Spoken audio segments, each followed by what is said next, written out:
Namaste students, myself JBN Dr. Arun Kumar Singh, Faculty of Education and Methodology, Jyoti Vidyapeeth, Women's University, Jaipur.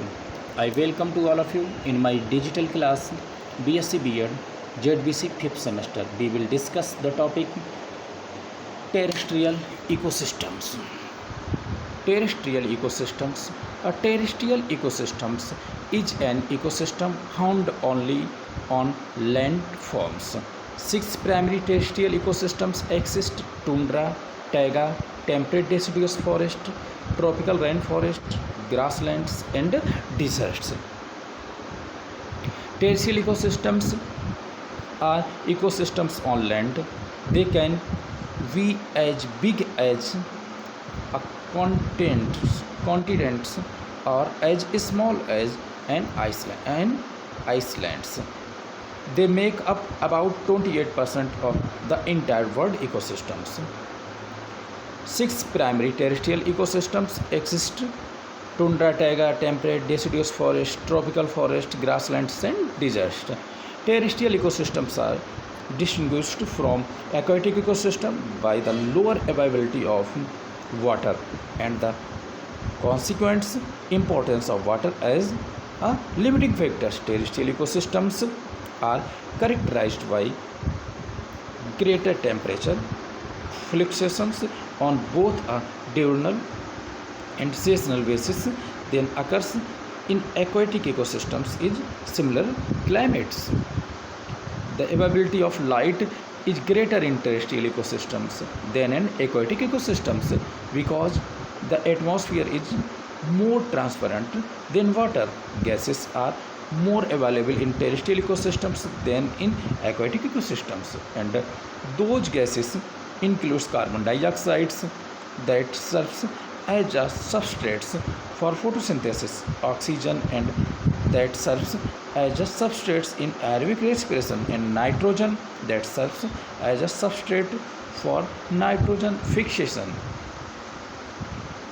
Terrestrial ecosystems occupy 28.2% on Earth's surface, although they occupy a much smaller portions of Earth's surface than marine ecosystems.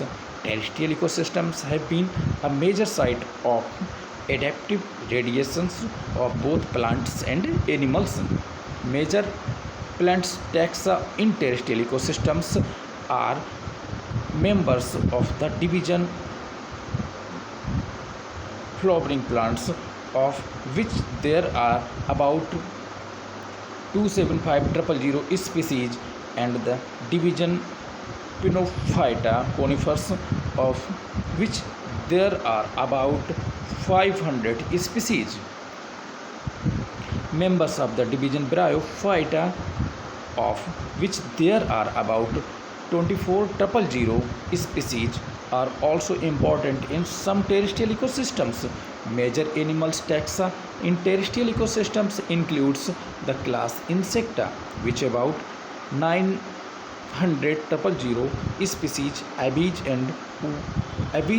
with 85,000 species, and Mammalia with approximately 41,000 species. Abiotic components. Abiotic components are the non-living components of an ecosystem affecting the life of organism. Abiotic components can be harmful to the ecosystem. Abiotic components are temperature, light, water, soil, rocks, sulfur, nitrogen, phosphorus, protein, lipids, carbohydrates, and humic substances, etc. These specific abiotic factors represent the geological, geographical, hydrological, and climatological features of a particular ecosystem.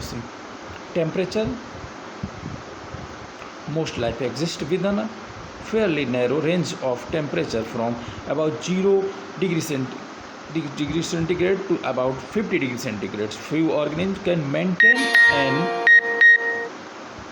active metabolism below 0 degrees centigrade for long, and most organisms' enzymes are denatured above 50 degrees centigrade. However, extraordinary adaptations enables certain species to live in extreme temperatures. Okay, next, in influences organisms in distinct way. Animals have clear dist- destinations between being cold-blooded or warm-blooded. Migration is seen in some animals. Rate of respiration increase with increase in temperatures, and water absorptions decrease at low temperatures and stimulated the growth of seedlings. Types of vegetations: megatherms, mesotherms, microtherms, and scutotherms. The sunlight provides light and warmth, and it is the energy source for almost all ecosystem on earth. Sunlight power photosynthesis by plants, the main producers of most terrestrial ecosystems. Light influence on organisms, enabling the organisms to seen or to be seen, essential for growth of green plants. In mammals, it play by, it plays beta role in formation of substances such as vitamin D, regulates quantities of calcium and phosphorus. Depending upon the relative light requirements, plants have been placed in two groups: photophilous and caesophilous. Okay, photoperiodism, the duration of light affected the flowering in plants. This is known as photoperiodism. On the basis of these plants have been grouped into following: short day plants, long day plants, and day natural plants. Wind. Many plants use the help of the wind to disperse seeds over long distance. Organisms disperse to find new habitats rich in needed resources. Strong winds can be very destructive. Water is one of nature most important things essential for life of an organism survival. Water is necessary for digestion and absorption of food, helps maintain proper muscle tones, supplies oxygen and nutrients to the cell, rids of body of water, and serves as a natural air conditioning systems. Effects of water affects all the vital functions of an organism, control the structures and distributions of communities, and influences morphology and physiology of organisms. Minerals in the soil get dissolved in water and are then absorbed by plants. Humidity in the atmospheric water is present in the form of water vapors called atmospheric humidity. Clouds and fogs are the visible form of humidity. Major sources: evaporations of water and transpirations. Humidity is exposed in different terms: specific humidity, absolute humidity, and relative humidity. Effects of humidity on plant life: affects structures, form, and transpiration. Plant like orchids, mosses, and lichens depends on atmospheric humidity for their requirements of moisture. Evaporation of water is condensation, and precipitation depends upon relative humidity.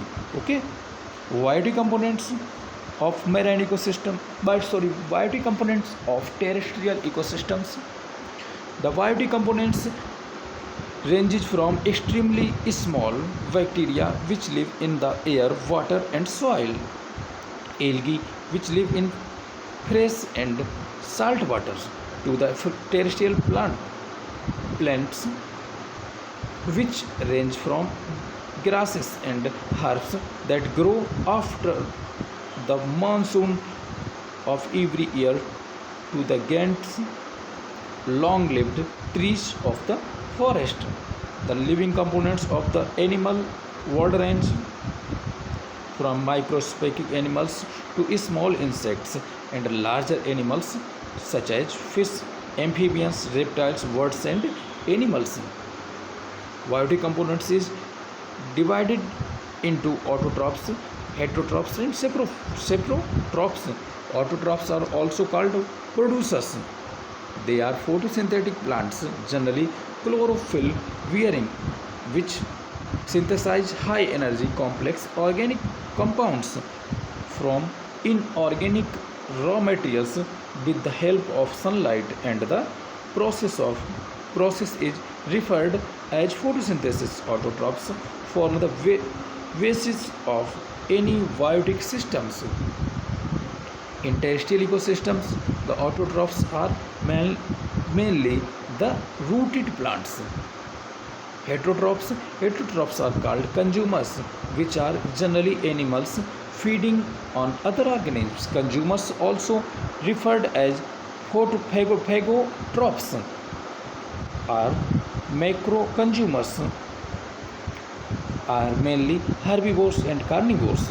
Herbivores are referred as first order consumers or primary consumers, as they feed directly on plants. For example, terrestrial ecosystem consumes like cattle, deers, rabbits, grasshoppers, etc. Okay, and carnivores are animals which feed or prey upon other animals. Primary carnivores and secondary carnivores.